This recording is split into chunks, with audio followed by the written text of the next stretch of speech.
Obrigado, Pai. Obrigada por a gente ter essa oportunidade de se reunir, assim, mesmo longe. Peço que o Senhor nos ilumine, nos dê a direção correta em cada palavra que vai ser dita aqui e na interpretação dos irmãos também. É que eu te peço, te agradeço, pelo nome do filho amado Jesus. Amém. A gente vai olhar um pouco assim para a história, né? Olhar para trás e ver um pouco da história da mulher dentro ali da sociedade.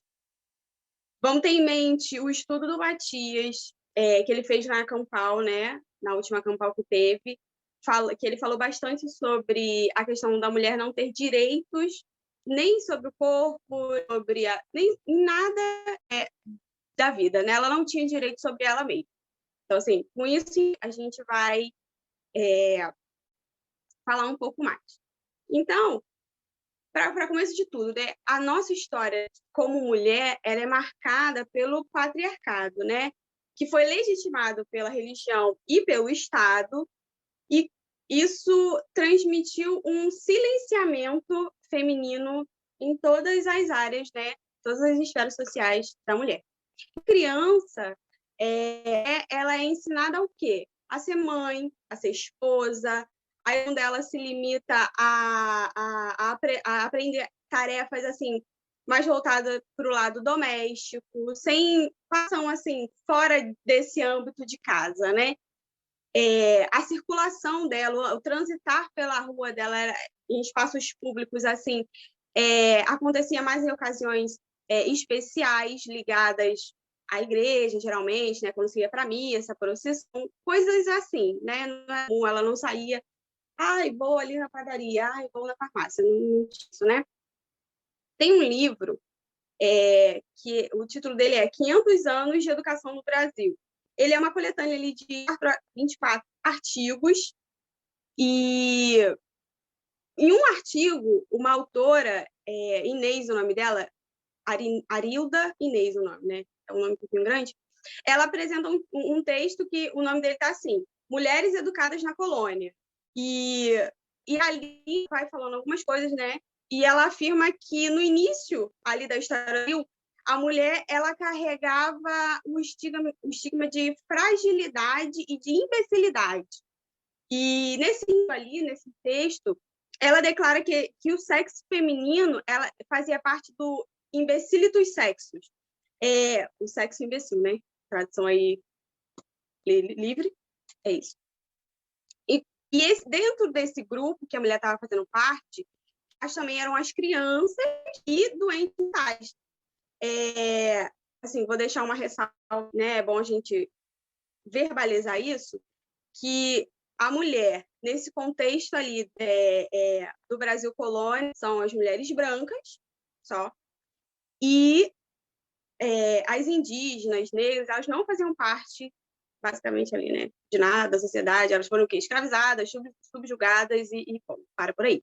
E uma outra ressalva, assim, importante também, é que crianças e os doentes não são imbecis, né? Isso, o que ela fala aqui é um entendimento que tinha antigamente. Hoje a gente tem um entendimento diferente. A gente já sabe melhor sobre a saúde mental, sobre o desenvolvimento da criança. Então, a gente... É só para dar uma ressalva mesmo. Então, né, continuando aí, até a nossa independência... aqui no computador. A única assim, alternativa para a mulher escapar do analfabetismo, né, eram os conventos, e geralmente eles estavam na Europa. As meninas elas não hesitavam em ir, sabe? Elas iam com a viagem longa, com a viagem perigosa e tal, elas iam para esses conventos, né, independente de serem longe do trabalho e do risco de viagem, porque eles não ficavam aqui no Brasil, elas iam para escapar, né, do analfabetismo. Então, e quando a gente fala sobre ser analfabeta, a gente não está falando só de, assim, de ler e escrever. Mas hoje a gente, mais que antes, a gente sabe a importância da educação na vida da pessoa, né? Que a educação, ela liberta. Então, essa decisão até, porque se você está indo para o convento, você está tomando uma decisão de ser celibatário, né? E a decisão, ela era de escolha exclusiva da mulher, né? Um outro autor ali, ele vem esclarecendo para a gente que essas moças eram mandadas muitas vezes para lá pelos pais, quando eles tinham muitas filhas, né? Então eles mandavam algumas para lá, que eles tinham medo da divisão de bens deles ali com os genros, então eles mandavam elas a conventos. Também alguns maridos traídos ou que pensavam que poderiam ser traídos, eles mandavam essas mulheres para os conventos. Irmãos mandavam quando eles, tipo assim, morreram os pais, aí tem a herança, eles não queriam dividir a herança, eles mandavam as irmãs para esses conventos. Então a gente percebe que os conventos também eles eram usados como o quê? Como prisões para essas meninas, para essas filhas de pessoas influentes, para essas esposas, para todas essas mulheres aí, né? E pensando assim, que elas foram, mas elas também tinham dinheiro para ir, né? Porque pobre, a mulher que não tinha dinheiro também não ia, ficava por ali mesmo. Não tinha acesso a essa alternativa aí de educação. E aí, ali no meado do século XIX, que a participação feminina, assim, começou meio tímida, mas firmada, né? Elas iam ir para o colégio, tinham os colégios destinados à mulher ali agora, eram particulares, então, mais uma vez, né? Só as meninas que tinham dinheiro poderiam desfrutar disso, a educação. Aí, mas só lá em 1827, de fato, que o ensino público ele chega, né, público e gratuito, e aí todas as mulheres poderiam ter direito e acesso à educação. Mas, mesmo assim, a gente percebe que desde a implantação, a exclusão dos negros e da maioria ali da população é nítida. Até porque, né, em 1827, a Lei Áurea também nem tinha sido assinada. Não que fizesse tanta diferença, né? Porque depois que teve a Lei Áurea também não fez tanta diferença assim em questão de educação e de mulher na sociedade e tal.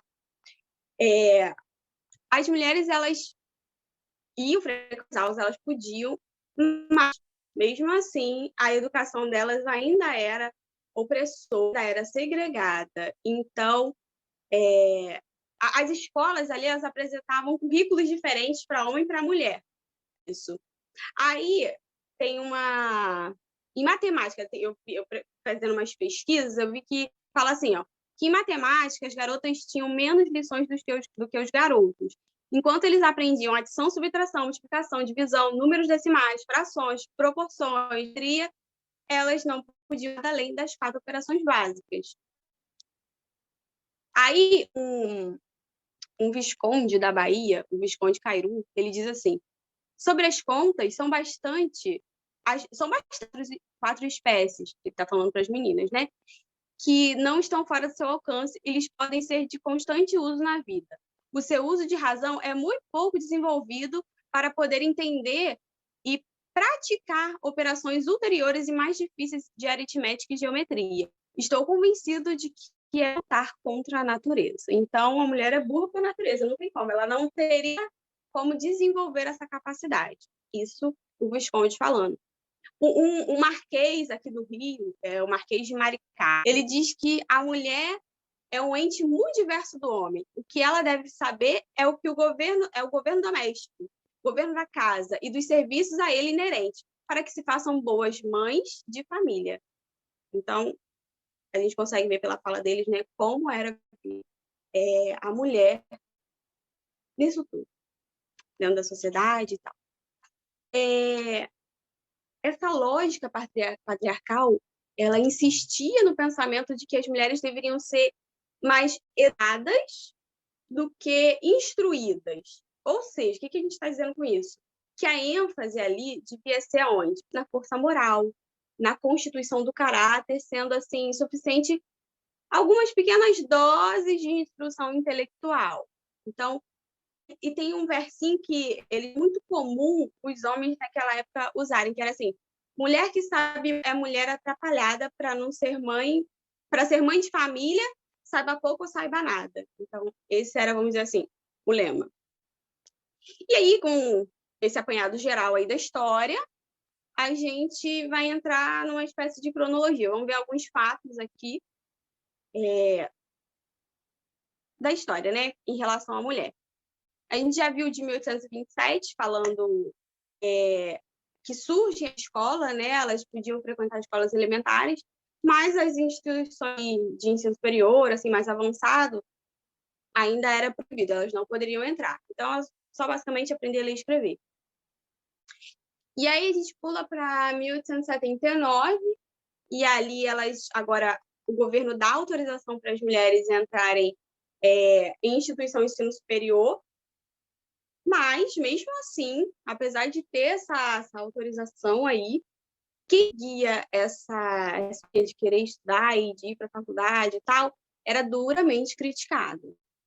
Em 1893, desculpa, lá na Nova Zelândia, onde a primeira vez no mundo uma mulher tendo direito ao voto. Então, foi na Nova Zelândia.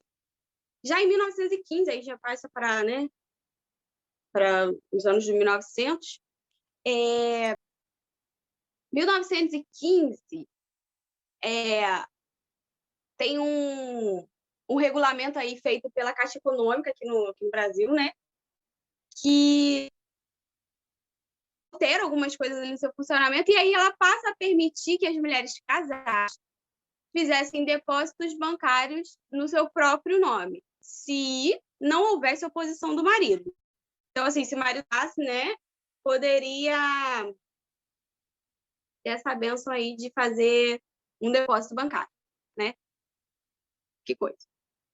Em 1916, agora, aqui no Brasil, a gente tinha um Código Civil, né? O primeiro Código Civil do Brasil, ele é em 1916. Tem alguns artigos que falam em respeito à mulher mesmo, e eles caracterizam a mulher como incapaz, como dependente, sabe? Tem um que fala assim, o artigo 6 desse código, ele fala que são incapazes relativamente a certos atos ou a maneira de exercê-los. Aí ele inclui as mulheres casadas. Em outro artigo, fala que a mulher ela precisa da permissão até para trabalhar. Ela não podia trabalhar se o marido não deixasse. E tinha que deixar isso por escrito, assinado, como se a gente fizesse uma declaração e fosse autenticar no cartório. Tinha que ter isso. O juiz lá dando uma assinadinha e tal, de alguma forma assim, legal, né? Senão, não podia abrir conta ou fazer algum tipo de depósito ou qualquer coisa assim. Deixa eu ver o outro aqui.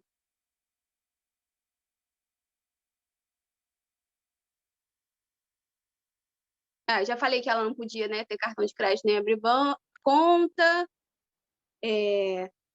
Tem um interessante é o artigo 1548, que diz assim: a mulher agravada à honra tem direito a exigir do ofensor, se este não puder ou não quiser reparar o mal pelo casamento, um dote corresponde à condição de ofendida.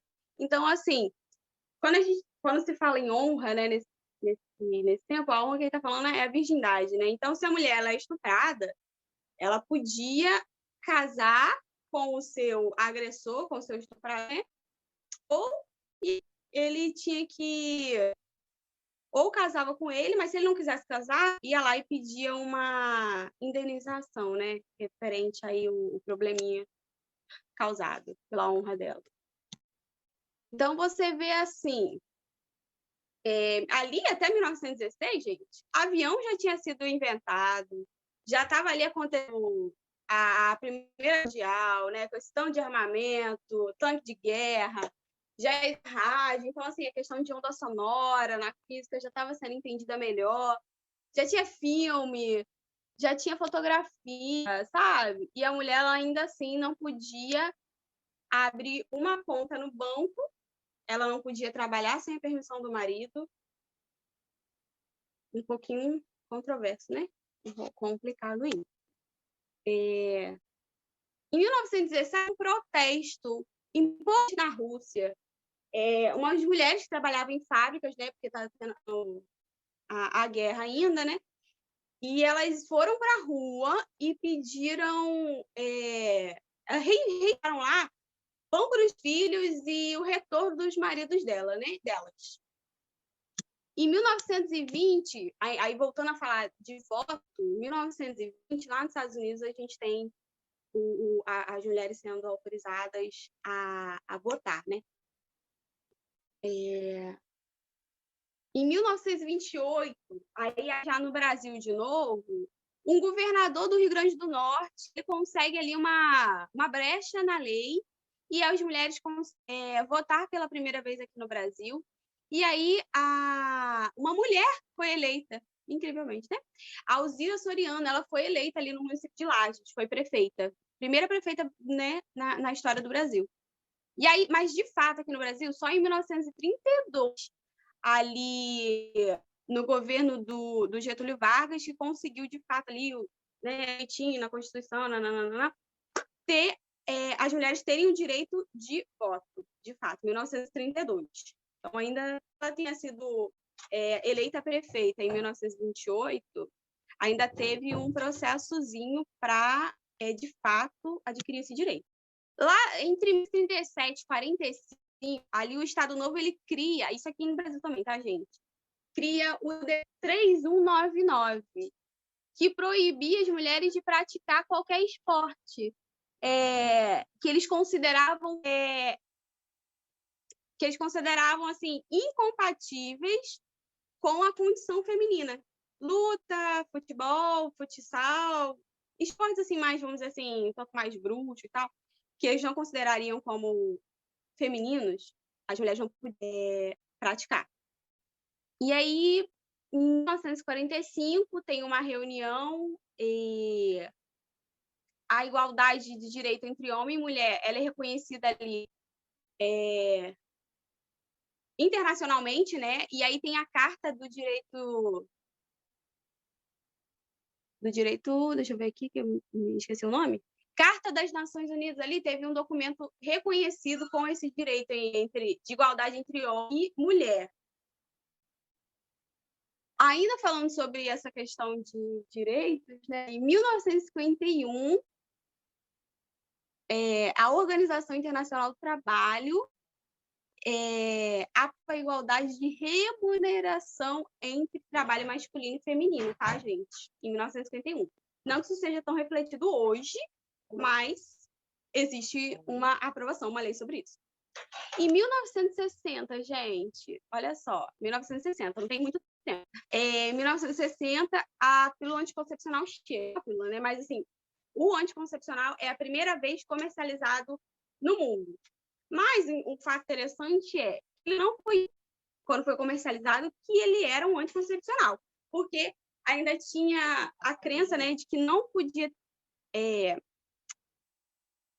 métodos conceptivos não eram muito bem aceitos, né? E aí ela foi vendido... Para iniciar a pesquisa e para vender, comercializar esse produto, foi dito que para melhorar dores do período menstrual da mulher. Foi assim, senão também não teria sido comercializado, não teria sido possível fazer uma pesquisa de um método contraceptivo assim, né? Em 1962, 2 anos aí depois da pílula, um Estatuto da Mulher Casada ele é criado.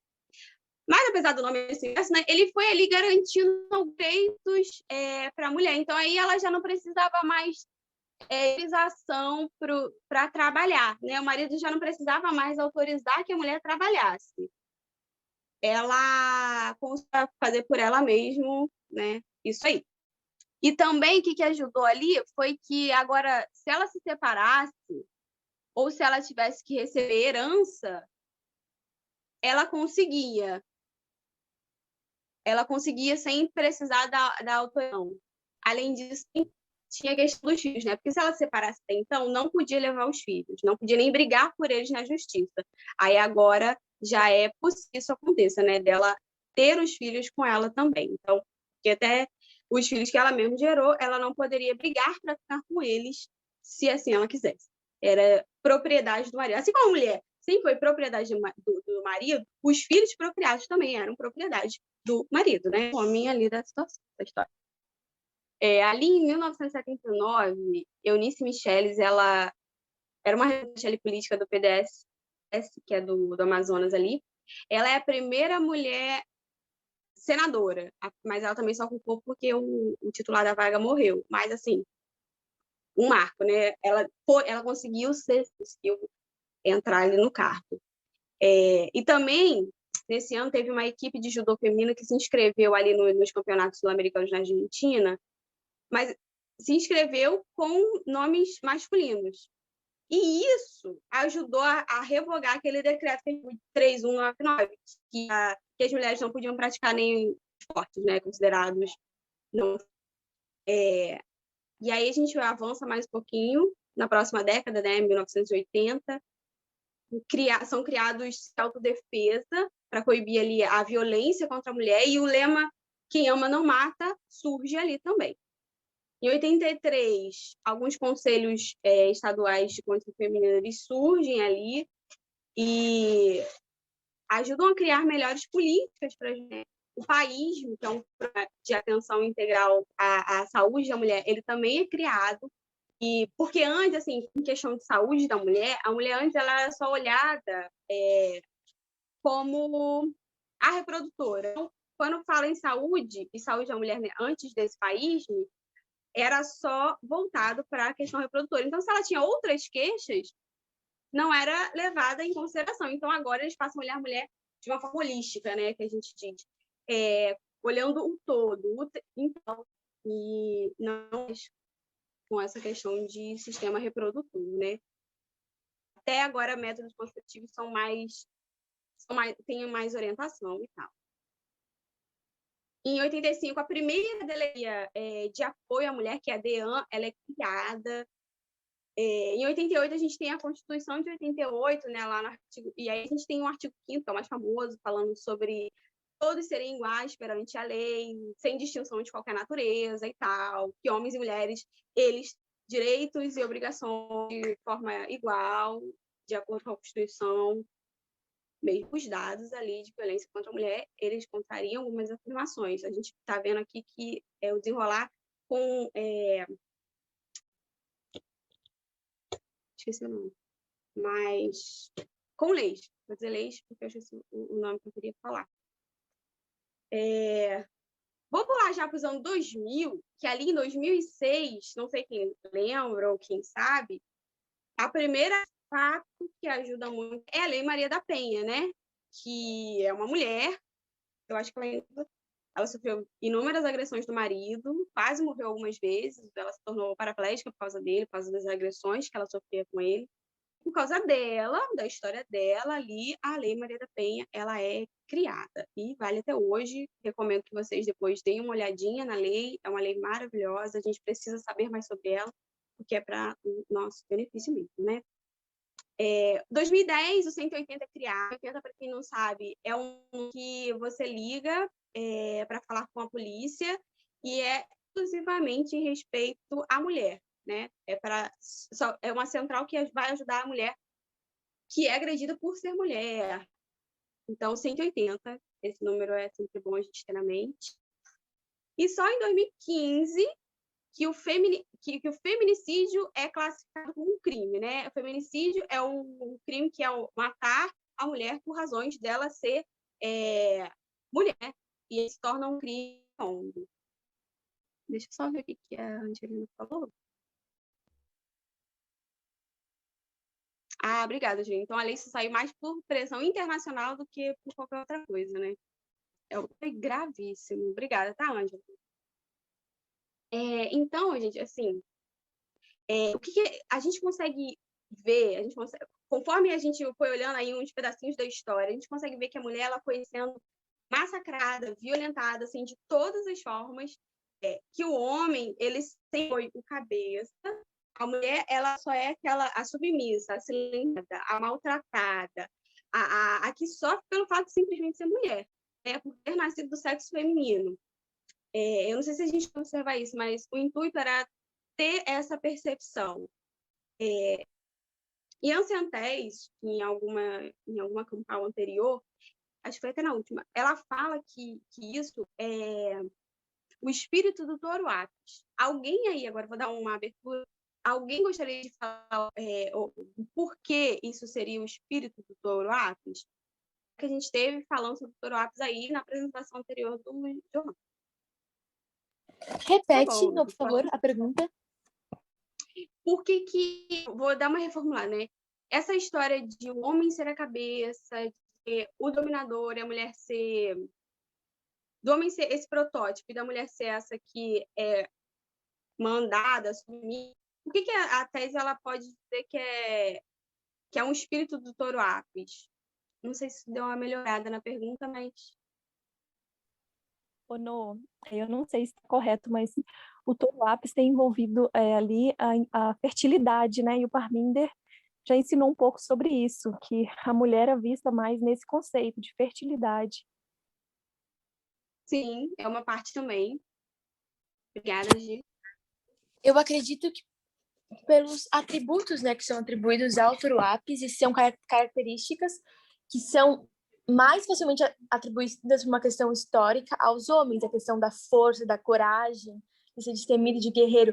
A guerra está atrelada aos homens, como se eles fossem os únicos que tivessem força, que tivessem coragem, capacidade disso. Então, acho que é mais fácil atrelar isso ao homem. Eu acho que a fertilidade também, em alguns aspectos, ela vai para o homem, na questão da cultura do falo, porque eles têm o falo, então eles têm poder, eles escolhem quem eles vão fertilizar, eles escolhem quem eles vão obter prazer dessa pessoa, né? Porque não estão preocupados em dar, mas em obter prazer. Eu acho que, como o Mati acabou de falar ali, é uma questão de dominação e das características que o touro Apis tem serem atribuídas muitas vezes culturalmente aos homens. Isso, obrigada, menina. Obrigada, Matias, também por ter dado uma... Posso falar um pouquinho? Pode. Também a gente pode ver que, se olhando Israel antigo, o patriarcado era o domínio, né? Eles dominavam.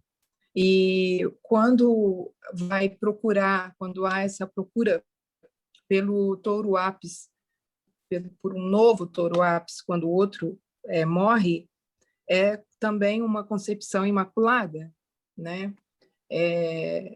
Tem que ser uma vaca que recebeu um raio de sol e tal, então ela pode ter o futuro touro Apis. Então, também é dessa forma, né, que também inclui aí a fertilidade, mas todo o Israel antigo é passado por onde o homem comanda, né? Patriarcado domina.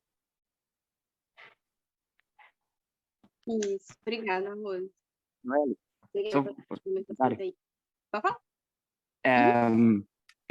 acho que essas coisas que a gente está compartilhando agora são a segunda via de pensamento que o Parminder trouxe, mas acho que o ponto da tese mais, quando ela fala que machismo, o patriarcado do touro Apis, é quando ela faz uma comparação e contraste de Israel antigo com Israel moderno. Para Israel antigo, a idolatria era o touro Apis.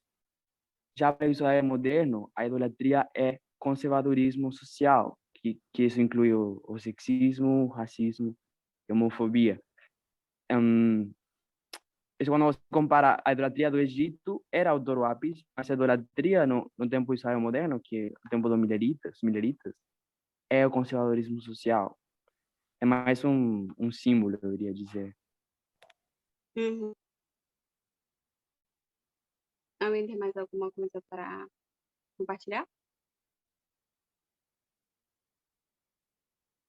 Não? Então tá bom. Obrigada, gente. Foi muito bom.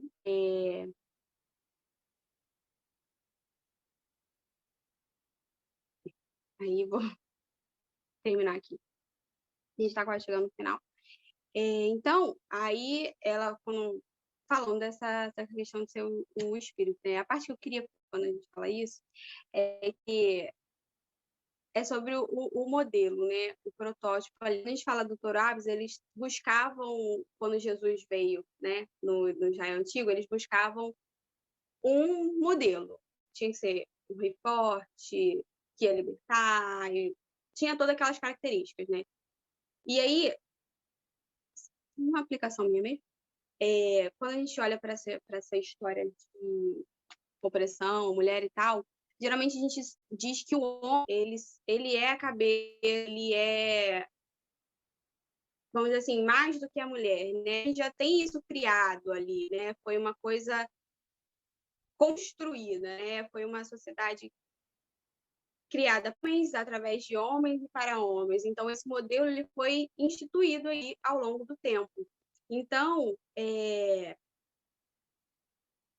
se existir esse modelo, né? Se tem um modelo que lidera, que é alguém que deve ser mais do que a outra pessoa, tem esses atributos definidos, né? Tem uma característica física e tal.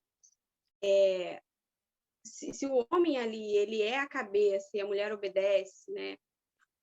O corpo, quando ele recebe a ordem, né, que vem do cérebro, ele executa e ponto final, né? Não tem uma resposta do braço quando o cérebro manda, pega uma água. Não tem resposta do braço falando, não vou pegar uma água.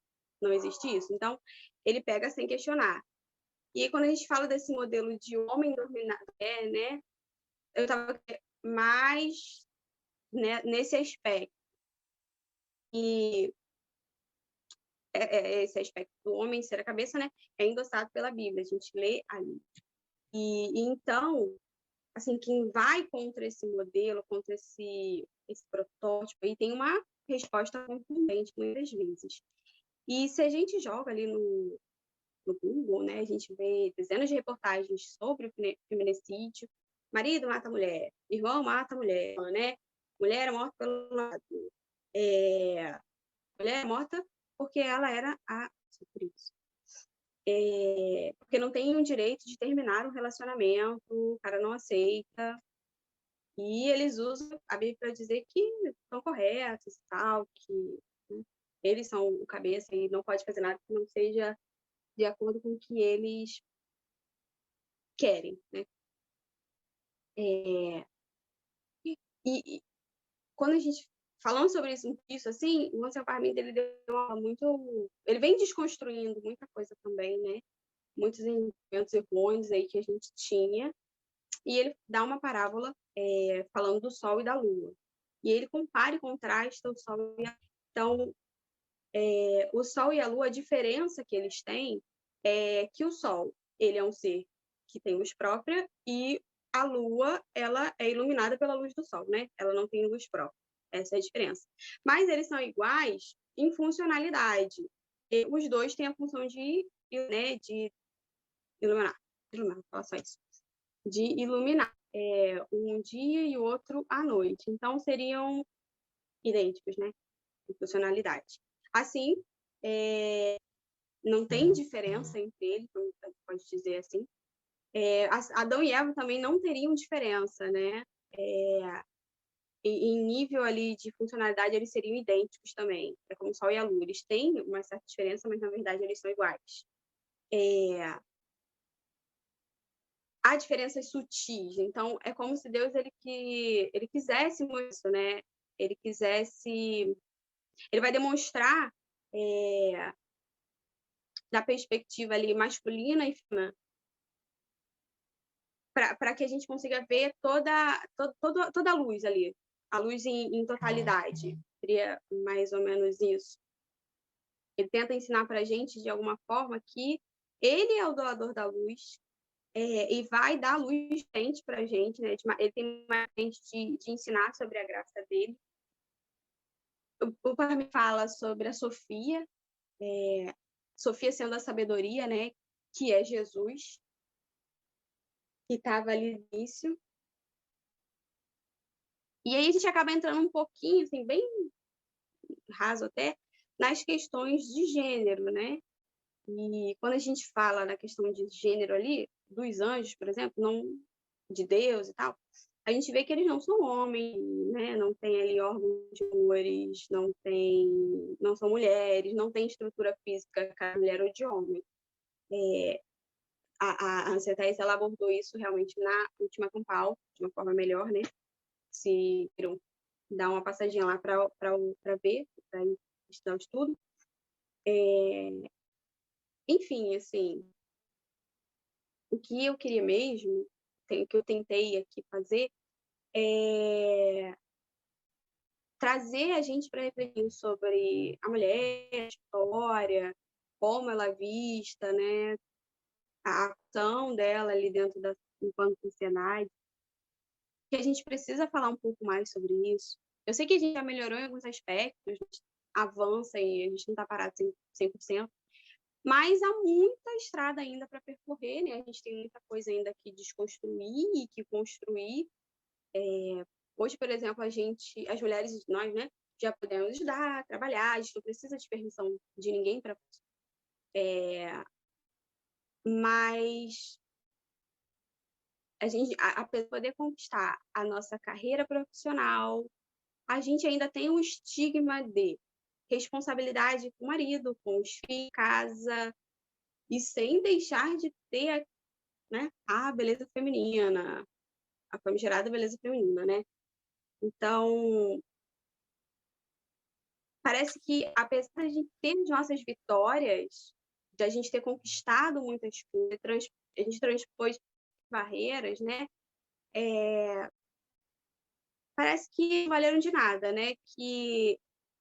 Parece que que o patriarcado ele ganhou ali novas formas de oprimir a mulher ainda, né? Parece simples assim, é bobo e tal, às vezes o chato, né? De tanto que a gente tem falado sobre isso, mas para que a gente possa de fato avançar nessas pautas feministas e tal, da mulher, de avançar em igualdade, né? A gente precisa estar falando mais sobre isso, a gente precisa falar sobre aborto, sobre a culpabilização de vítima, sobre o trabalho da mulher, sobre o papel dela como líder e tal. A gente precisa estar cada dia mais abordando sobre essas questões, porque tem que ser uma coisa contínua, né? Senão a gente não consegue aprender.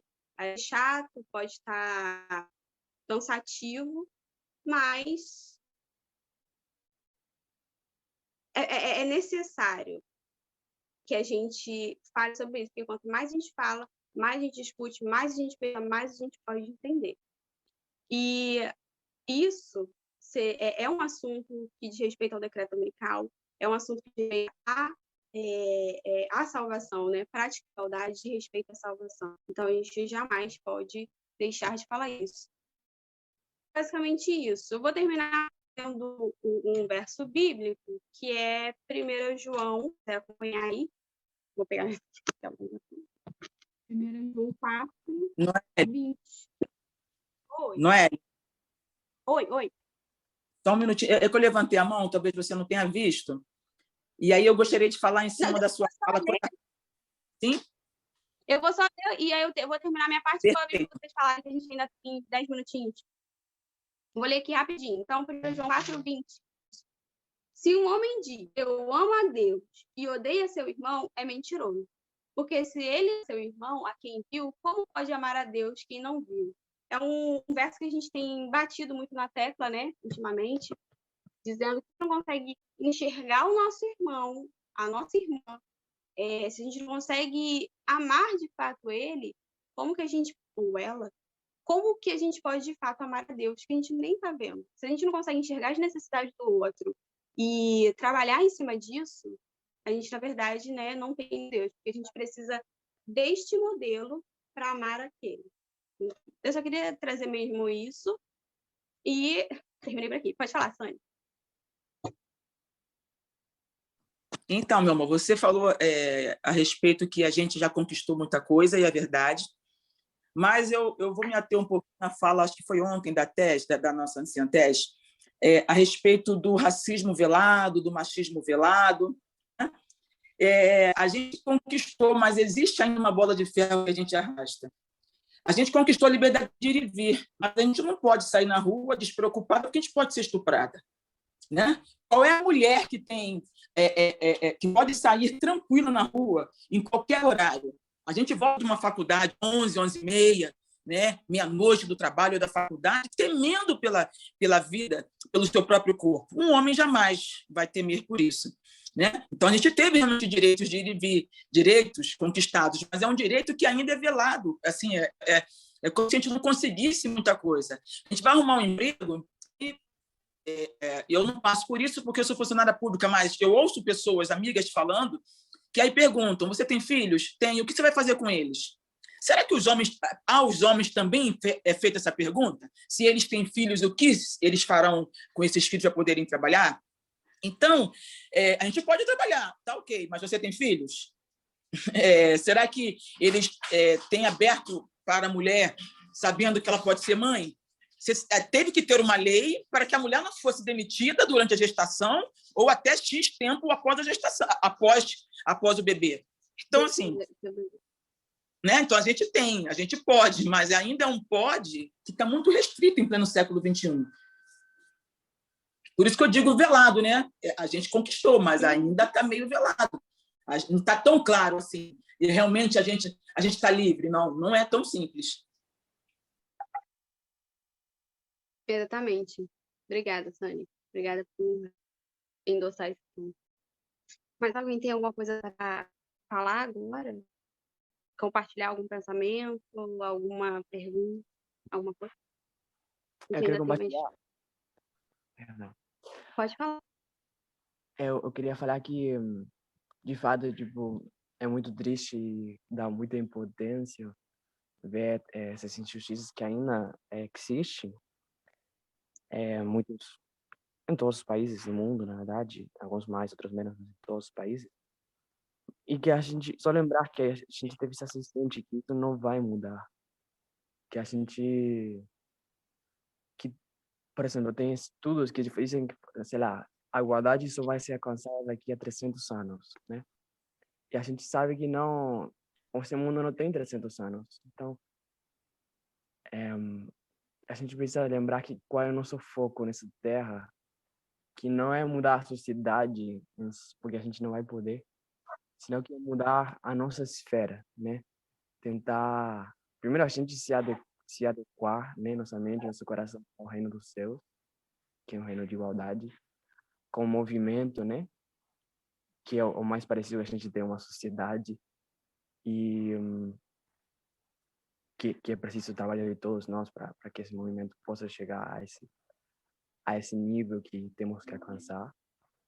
E depois com as pessoas que a gente tem ao redor, né, levar esse reino dos céus, essa sociedade, a única sociedade de igualdade para essas pessoas. Só queria lembrar isso. Obrigado. Gente, tem mais 2 minutos. Alguém quer falar mais alguma coisa? Eu gostaria, Noelle. Pode falar. Eu concordo, né, que tem muita coisa que a gente vê que não vai mudar aqui na Terra. Mas eu também penso, por exemplo, no passado, quanto sangue de mulheres foram derramados para que hoje nós estivéssemos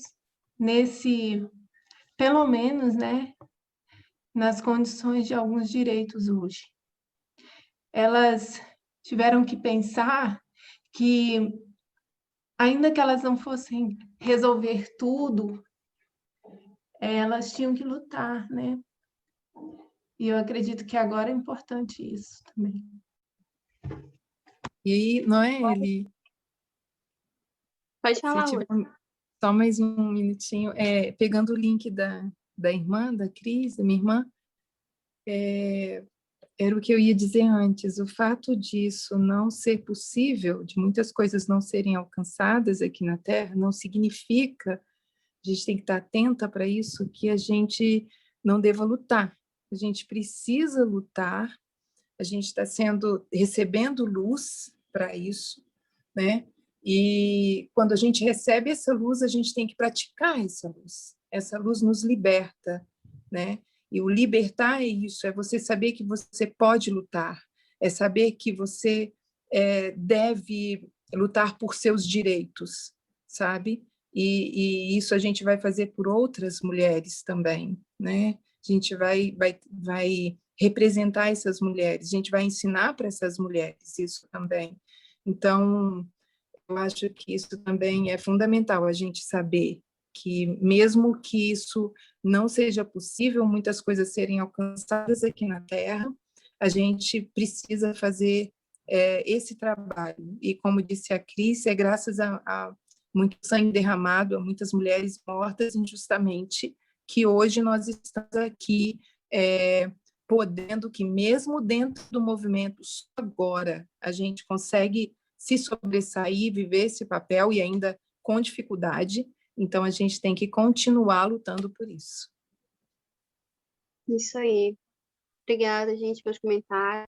Isso é porque a gente nem entrou na questão da mulher negra, do transgênero.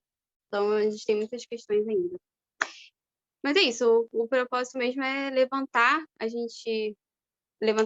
questões de mente, argumentar aí, pensar sobre todas essas coisas e promover mesmo basicamente isso, promover o pensamento, né? Pra gente desenvolver e pensar mais sobre essas coisas. Era basicamente isso, gente. Obrigada, tá? Obrigada pelos comentários. Agora eu vou de novo pra gente orar e terminar o nosso estudo, tá? Quem puder dar, vamos orar agora. Querido Deus, amado Pai, obrigada, Senhor, por esse tempo em que a gente pôde juntos refletir mais sobre a questão da mulher. Peço que o Senhor nos ajude a entender que, sim, a gente não vai dar jeito, né, no mundo, mas a gente precisa mudar a nossa arte e mentalidade. A gente pode ajudar outras pessoas dentro da nossa esfera a mudar também e a entender sobre igualdade, sobre a mulher não ser menos do que ninguém, o homem e a mulher terem os mesmos direitos e deveres. Peço que o Senhor esteja com a gente durante esse resto de sábado e durante a semana também. Em nome de Jesus, amém.